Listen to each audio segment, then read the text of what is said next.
అమరావతిలో పలు సంస్థలకు భూ కేటాయింపులపై ఏపీ కేబినెట్ సబ్ కమిటీ సమావేశమైంది. రాజధానిలో గతంలో పలు సంస్థలకు చేసిన భూ కేటాయింపులను పరిశీలించడంతో పాటు కొత్తగా సంస్థలకు కేటాయింపులపై మంత్రుల కమిటీ చర్చించింది.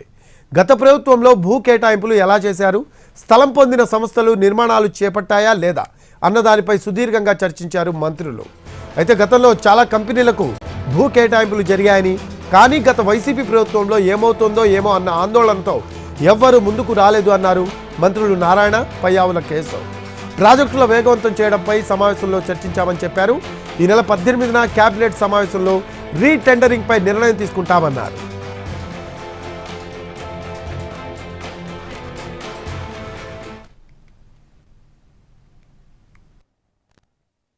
ల్యాండ్ అలాట్మెంట్స్ గతంలో ఎట్లా ఉన్నాయి, ఎవరు యాక్టివ్గా ఉన్నారు, ఎవరు ఇంకా యాక్టివ్గా లేరు, వాళ్ళందరినీ ఉన్నటువంటి సమస్యలు ఏంటి, ఈ ప్రాజెక్టుని వేగవంతం చేయడానికి ఏం చేయాలి అనేటువంటి దాని మీద ఈరోజు మంత్రుల కమిటీ కూర్చుంది.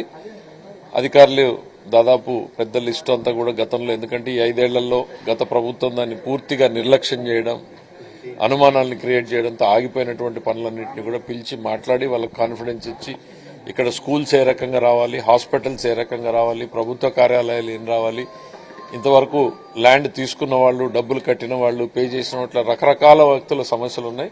సో వాళ్ళందరినీ పిలిచి వాళ్ళ సమస్యలని విని వాటికి పరిష్కారం సూచించే దిశగా అధికారులందరికీ ఆదేశాలు ఏ రకంగా ముందుకు పోవాలనేటువంటి ఒక ప్రణాళికను ఏర్పాటు చేసుకోవడం కోసమే ఇవాళ ఫస్ట్ మీటింగ్ జరిగింది.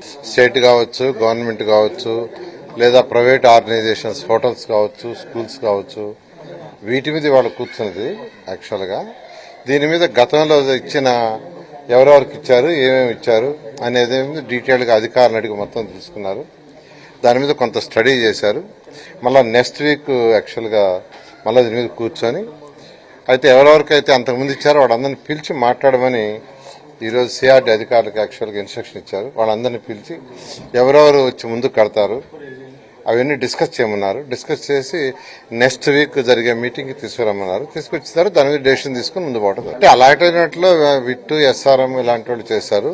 మిగతా వాళ్ళు ఎక్కువ మంది చేయలేదు. ఎందుకంటే లాస్ట్ 5 years ఆ గవర్నమెంట్ యాక్చువల్గా 3 ముక్కలాటతో రాజధాని పక్కన పెట్టింది. కాబట్టి ఎవరు కన్స్ట్రక్ట్ చేయడానికి ముందుకు రాలేదు. ఎందుకంటే ఎవరికైనా భయం ఉంటుంది.